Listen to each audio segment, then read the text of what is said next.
all it does is give you a chance to cement what you got done in the first term.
I said, do you wish you had that back, the decision you went golfing right after making a statement about it?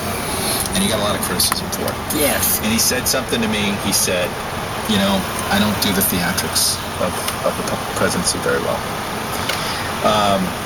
I thought, again, it goes to the nature of here's Barack Obama, the anthropologist on himself. I mean, one of the things about him that I think is, again, he's compelling because there's a rational humanity about him. He can be somewhat self-reflective. I think he's too insular. I think he's too naive about the ways of Washington in some ways. I think that's been a struggle for him. Naive. But about himself, sometimes I think he's sort of I thought, well, you don't hear many presidents would have said that about themselves. I don't do the theatrics about myself. And I think it's been, that has cost him precious time. It has. I don't know. You can't put your finger on it, but it costs you time because you spend time dealing with the overreaction about how you reacted to something rather than focusing on the work itself. All right, let's take another call. This time, David in Houston, Texas. You're on the air. Hi, Diane. Thank you so much for taking my call. Sure.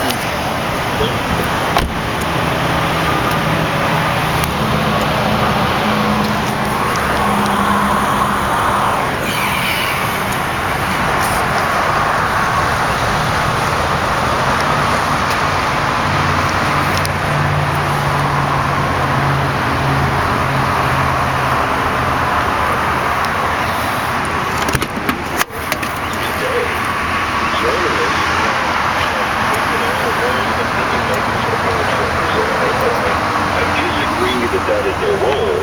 And I believe that what they do. I believe that we have a Fox News and an MSNBC, and based on the opinions that people want to hear, they take this or the other, basically. And I think that in many cases, even the most objective of journalists, of news sources, claim that they're objective because they get journalists with differing opinions on the show and let them battle it out. And I believe that whoever wins that battle takes on the role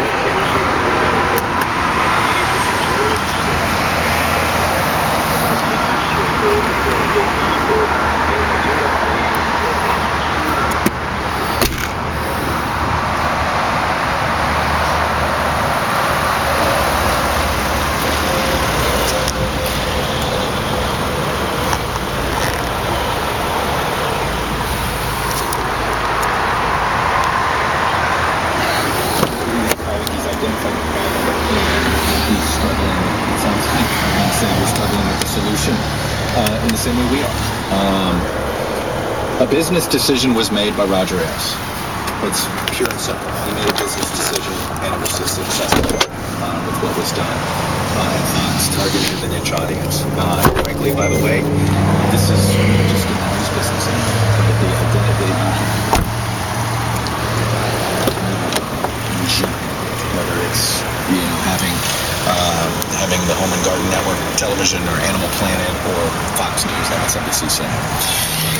So let's call it what it is. It's a business model.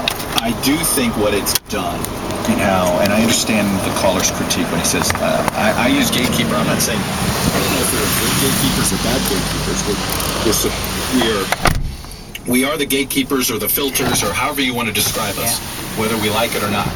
You're one of them, Diane. I'm in charge of a show that's perceived as one of them. I do think this rise of opinion-based journalism, and the problem is there are more opinion-based journalists now than non-opinion-based journalists. And they dominate the noise, the daily noise machine of news and reporting. And so I think it drowns out whatever attempts there are at just sort of I always say there's no such thing as fair and balanced. There's fair, period. You're fair, and you can't balance the truth. Okay, you can't balance facts. Now, is it true that the same set of facts, people have this different opinions at the impact of those facts, like statistics, when it comes to, say, climate do tax change. cuts?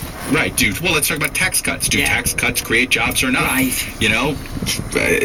It's still not an agreed upon thing, because the right will say, give it 5 years, and the left will say, well, all you've done is cut this, and there is no right answer, so therefore you're going to have this ideological debate, and that's okay. That's what politics is supposed to be about. But I think we've taken it to another level, and there are more people wanting to do opinion-based journalism rather than just straightforward.